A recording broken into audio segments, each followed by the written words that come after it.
Hello, and thank you for tuning in to Downriver Rescue Connection. I'm your host, Patty Radikovich, and it is my pleasure to share with you information on animal-related topics and the animal rescue community. On today's episode, you're going to learn about my organization, Basil's Buddies.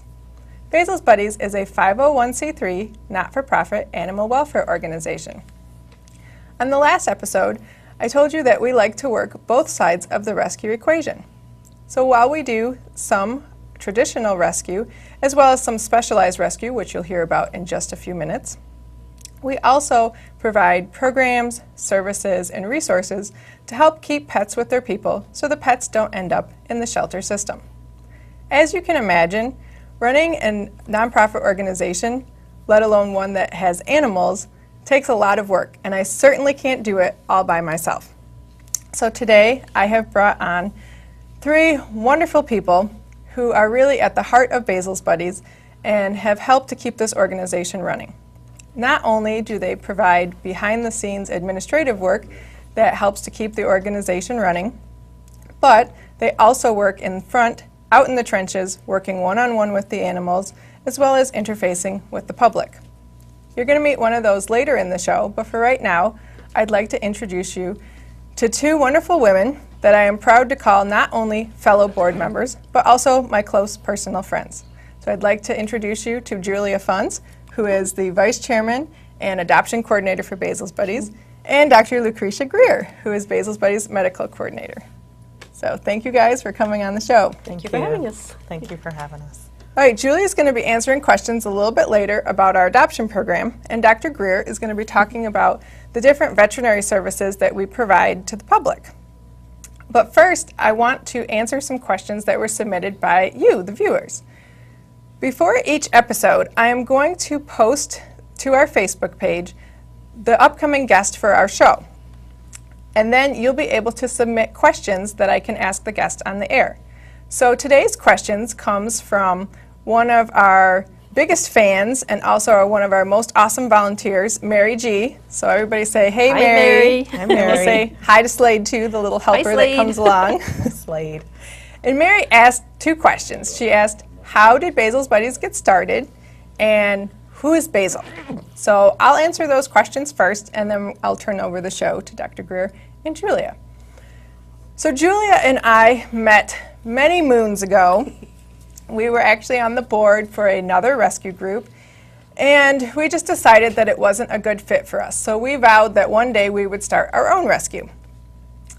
Fast forward a couple of years, and I adopted my first two dogs as an adult, and they were two little black lab puppies, Basil and Sebastian, two brothers.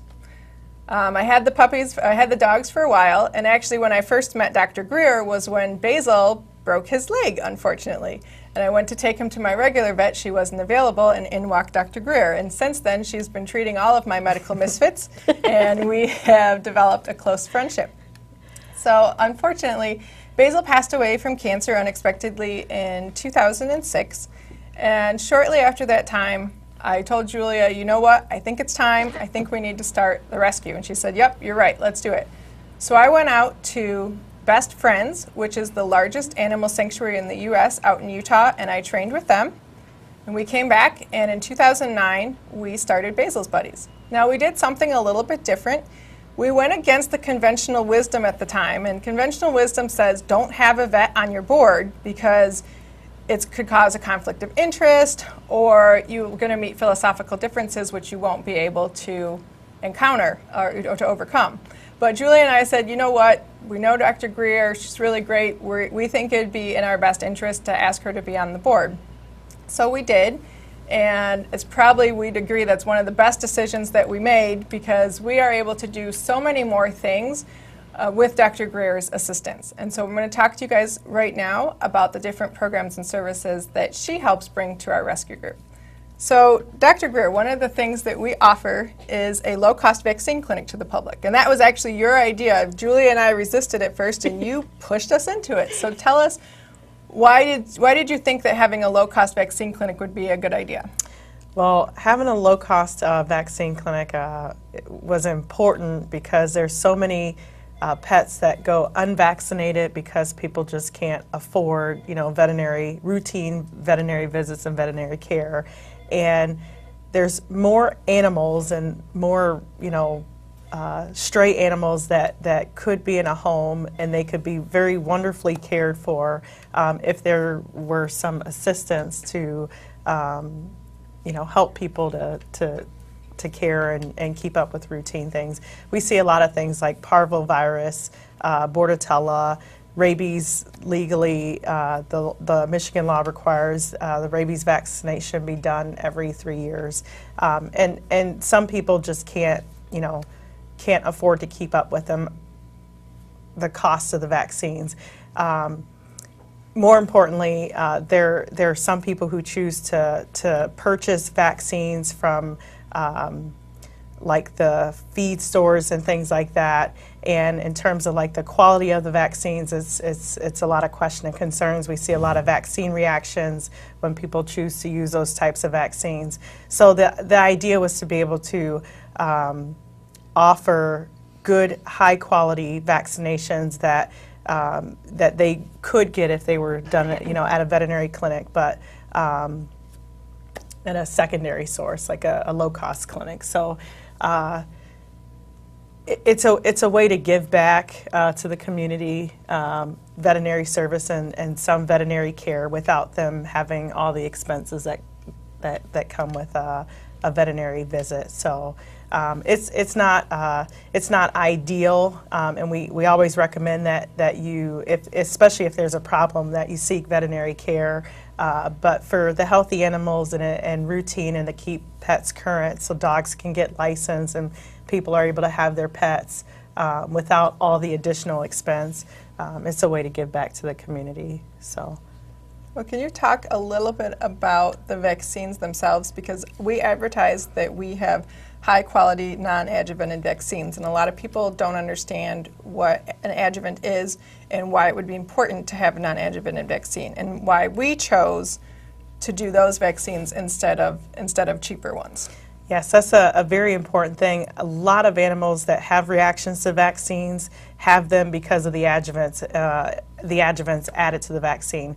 What an adjuvant is, it's a chemical compound added to the vaccine to stimulate the immune response. So there's a number of different manufacturers for the different vaccines that are available. There's a number of different companies.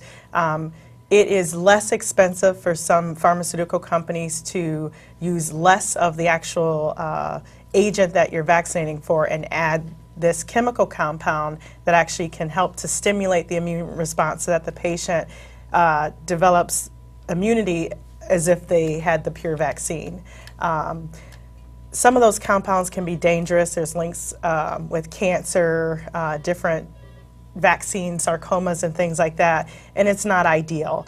Most of the vaccines that you can buy over the counter, over the shelf, do contain those adjuvants, and like I said, it's not the safest way to go. Vaccines are not benign. There is certainly risk involved with vaccinating, and it's important that it's done safely and that the right choices are made with the vaccines. We use specific companies that we know and trust that use basically make their vaccines pure without these chemical compounds added to it, to reduce the chances and likelihood of any type of reaction, a negative reaction, cancer, any type of local reaction, and that the pet's protected. So most people don't know a lot about the vaccines that they receive when they go to a vet clinic. They just know, they have a list of what they're supposed to get, and they really don't question what the vaccine is made of, what's in it, who is it made by, and it's one of those things that bears a lot of, it's extremely important and could mean the difference between life. We've had patients die from a severe vaccine reaction because it contained, some chemical compounds that the patient, was allergic to or couldn't tolerate. So it is important, and it's nice because working with Basil's buddies, we're able to provide those vaccines and offer them at these low-cost clinics. Most of the vaccines are only sold to, licensed veterinarians and clinics, and my involvement with the group allows them to offer those vaccines at the low cost. So, great, thank you. Now, in addition to the vaccines, we also do microchipping and heartworm testing, as well as the HeartGuard and flea and tick medications. So can you just touch briefly on why it would be important for dogs to be heartworm tested? Heartworm testing is extremely important. There's a number of different products out there, topical products, monthly products, oral products, to treat and prevent heartworm disease. Unfortunately, nothing is 100%, and we are in an endemic area for heartworm disease. It's one mosquito bite, and I have a lot of people who say, oh, my pet's inside, and they only go outside to use the bathroom. All it takes is one mosquito bite to transmit heartworm disease, and we are in an area where there's a number of mosquitoes that carry it, and we see a number of cases of it. Heartworm testing is important because if those medications are given and your pet has heartworm disease, it could cause an anaphylactic reaction and your pet could die. So it is extremely important that you do heartworm tests at least annually. If you have gone an extended period, 4 or 5 or 6 months without heartworm prevention, test before you treat, because like I said, it could be another life or death situation if the medication is given to a heartworm positive pet. Mosquitoes can get inside your home. Mosquitoes, they're everywhere. Dogs that go outside for a walk late at night and the ground is wet, that's when the mosquitoes are biting, and you wouldn't know if they had a bite on the underside of their belly or a paw or a pet, and that's all it takes to transmit heartworm disease. So it is important. Okay. Well, for more information on our vaccine clinics, you can go to our website, which is www.basilsbuddies.org, and you can look for our vaccine clinic page. The vaccine clinics are held the first Friday of every month, and we do them at Tiny Paws Pet Grooming, which is in Southgate. And we want to thank Denise Marshall, the owner of Tiny Paws, who allows us to have our vaccine clinics there. And the vaccine clinics, again, are first Friday of every month from 4:30 to 7:30. So you can find more information on our website. Now, in addition to the vaccine clinics, we did have one previous spay-neuter day, but we're going to start doing more spay-neuter days again. So, Dr. Greer, can you talk a little bit about the importance of spaying and neutering and why you wanted to offer this service through Basil's Buddies? Spaying and neutering is very important. Obviously, population, and there's a lot of stray animals, and especially with cats, stray cats. To control the pet population is always one concern, when it comes to why to spay or neuter your pet. Yeah. Another big concern is cancer, the cancer risk. In intact animals, especially intact animals that are never bred, the cancer risk is extremely high. Cancer rates are about 50% in dogs today as of 2013, and intact animals have a higher risk of cancer. So spaying and neutering is important. It can be costly, for some pet owners, and low-income families and people who have pets, sometimes they put it off because of the cost involved with spaying and neutering. It is a major procedure, because it's for females, you're doing an open abdomen procedure and removing the entire uterus and ovaries. But it's one of those things that's very important, and it's important enough that I felt that being a part of the group, it's something that I can offer, and I can recruit veterinarians. We have a facility where we can do it, and we're able to offer that service. So last year we did 55 animals at our spay-neuter clinic. This year our goal is going to be 200. So we're hoping to spay and neuter quite a few animals this year. We're going to start hopefully pretty soon offering the spay-neuter clinics. They'll be at Cahill Veterinary Hospital. And we'll have a number of veterinarians that are going to help to make that possible. Right. So, And we'll be, for the spay-neuter clinics, you'll have to pre-register, and all the pre-registrations will probably be at our vaccine clinics. So please check our website again. There's a link up there for our spay clinics. So when you check the website, you'll see where the pre-registration dates are and the dates of our spay-neuter clinics when we get those up. Because again, you do have to pre-register for those. So thank you, Dr. Greer, for sharing that information with us and talking about those services. So now I want to talk a little bit about the animals in the group, which you guys are all waiting for. So Julia, why don't you tell the viewers, how is our group a little bit different? What type of animals do we take in? Okay. Our group is different in the sense that we don't just rescue any stray that's off the street or owner surrenders. We tend to focus more on the special needs, like the timid, the shy, the medically challenged. We'll actually be seeing one in just a few minutes. We tend to do that because those are the ones that need the help the most. And, you know, a lot of times if you see one like that in the shelter, they're less likely to get adopted. Most rescues groups will not pull them because they will end up costing a little bit more money to take care of in the long run. But those are the ones we feel need our help the most, and so therefore those are the ones we do. Right. So part of that is because we get the ones that are medically challenged, we do have a hospice program that we run, and this is not a hospice where owners can come and turn over their animals to us. We will give the owners advice on what to do if their animal requires hospice care, but these are the ones that come out of the shelters. And we have one that we're going to bring out right now, and his name is Gibbs. He's actually a recent addition to the group. We weren't aware that he was a hospice cat. Yes. Julia actually saved him to take him to another rescue when we turned out that he was hospice, so we decided to keep him with our group. So this is Gibbs. Say hi, everybody. So this is Mr. Gibbs. He's about 8 years old, and originally I pulled him because another rescue was going to pull him, but then they saw he has a cataract and decided, oh, he's too old to be adopted, so, you know, I didn't want him to have his life end in a shelter, so I pulled him and then took him to Dr. Greer, and we found out that he has a grade 4 heart murmur, so he is not adoptable.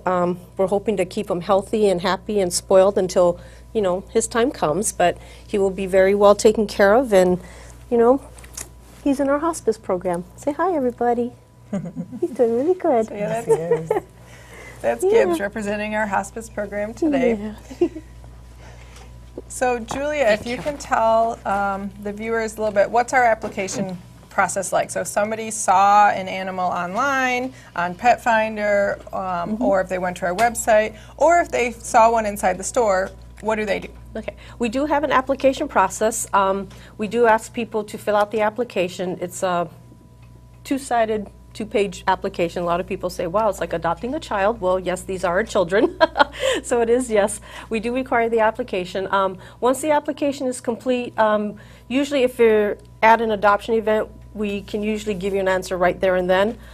If it's not, if you don't have access to the form, is it online? I believe it is online. Yes, it's online. If not, some people don't have computers. We can physically mail it, or I've even driven to people's home to bring the application.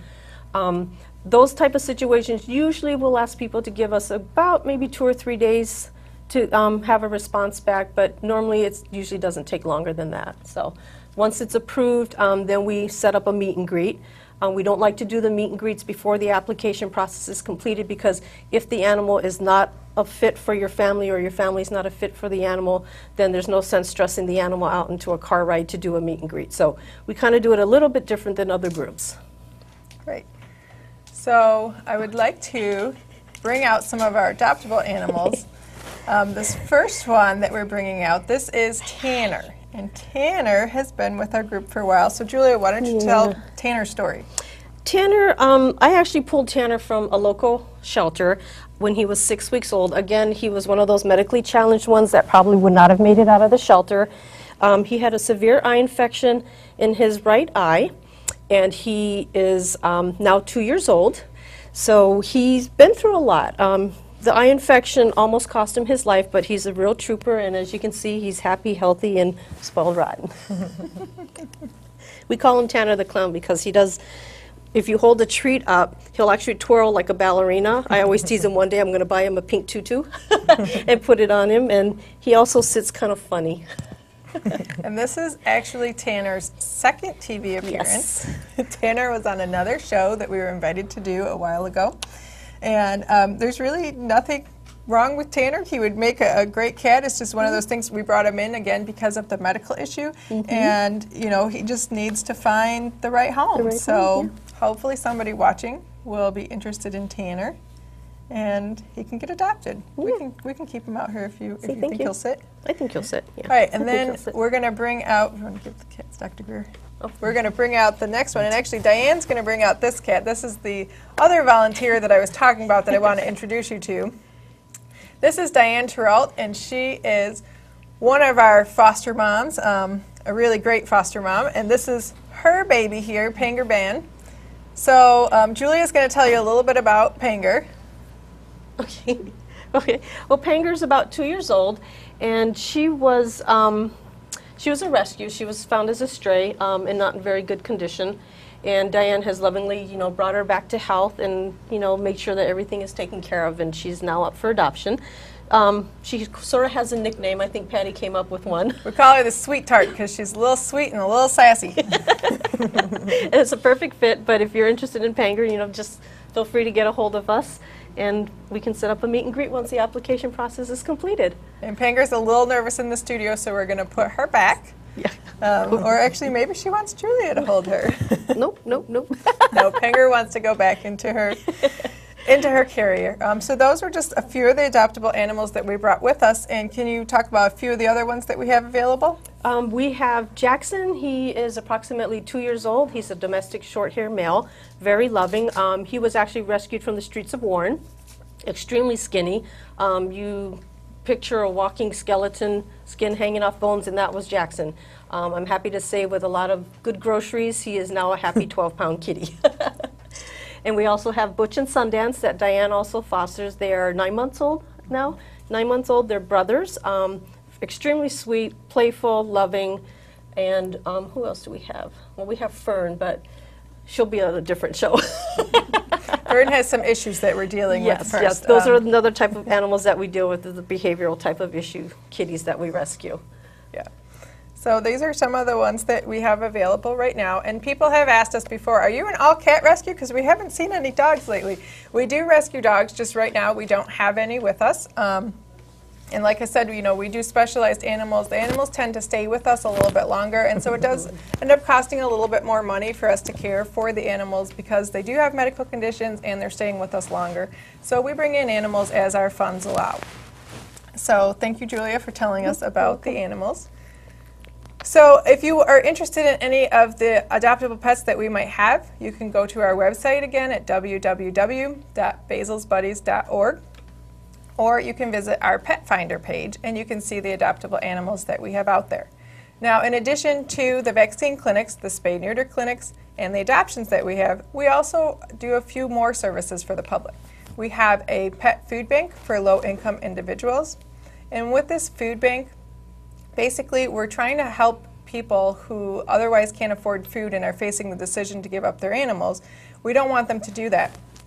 So we have a pet food bank where you can come in and you can apply. As long as you're low income, you qualify, and then we can give you the food on a monthly basis. And because we have Dr. Greer on our team, if you do have an animal with special needs, sometimes we do get dietary food in, but if we don't have special prescription food, Dr. Greer can help work with us and let us know what's the best food that we can give you for your pet that's not going to throw them off of their medical condition, even though we don't have that particular food in stock. So the Pet Food Bank is run the second Wednesday of every month. It's from 3 to 5:30, and it's run out of the Trenton Woodhaven Animal Shelter. And if you go to our website, you can find an application, or you can just come to the food bank and fill out an application there if you're in need of assistance. We also are setting up a resources section on our website, and it should be up shortly. And we want to be able to provide you with information about various resources should you need assistance. So if you need financial assistance for one of your pets, like let's say somebody breaks a leg and you can't afford to pay for it, or you just found out that your cat has diabetes, we're collecting different resources that are available out there so that you can go search for different groups and get some information to apply for the grants that they get. There's also going to be information up there on if you have a behavioral problem. We're going to be linking information where you can go for behavioral counseling. And of course, if you're not in our area, we'll be providing other resources for other food banks so that you can go and check out where you can go to get food for your animals. So the 3 types of resources we'll list again are financial assistance, food assistance, and then behavioral assistance. And that's some of the other programs that we offer. What we kind of do at Basil's Buddies is, if we see that there's a need out there in the community and if we have the volunteer staff to support that, we will develop new programs to just help support the public. One of the programs that we brought back again recently was the Pet Loss Support Group, and this is for owners who have unfortunately lost their pets and are having a difficult time dealing with the grief process. We have started that group again. It'll be held at the second Wednesday of the month again, and it's at 6:30 at the Riverview Public Library. And we do have a pet grief counseling professional. Her name is Cindy Luke. Some of you in Wyandotte may know her as Animal Aunt. She is coming in to help facilitate that group. So if you are in need of some counseling and you don't know where else to go, you just need support, you can reach out to our pet grief loss support group. So is there anything else that you guys would like to add about Basil's Buddies, or anything you'd like to say, or maybe something you want to ask me to answer for the viewers? No, can't think of anything. Okay. We love Basil's Buddies. What? Love Basil's Buddies. So, and we're very thankful for everybody that assists us with our organization, from our donors to our volunteers, just everybody in general, the film crew that's making this possible. We really couldn't operate if it wasn't for the assistance of our volunteers and for the public at large. Keep a lookout for our programs. Every year we do a big garage sale, and we'll be posting that soon. I'm not sure if this year it will be in June or September, but check out our website. You'll be able to find out when the garage sale is going to be. That is one of our larger fundraisers, so you can check that out. And we'll have other things going on in the year. Christmas time, we have a lot of different programs available. So I'm happy that you tuned in, and I hope that you learned a little bit something about our group today. And you can check out our website or go to our Facebook page and support us. And again, go to our Facebook page. Before each episode, I'm going to announce who the guest is, and then you'll have the opportunity to submit questions to ask of the guests, and I will ask those questions on the air. So keep checking our Facebook page. We film bi-weekly, and you'll see who the next guest is, and then you can submit your questions. So again, I just wanted to thank everybody for watching the Downriver Rescue Connection. We look forward to a day when all animals are treated like family and everyone has a home. Until that time, we invite you to be part of the solution. And remember, please spay and neuter your pets. See you next time.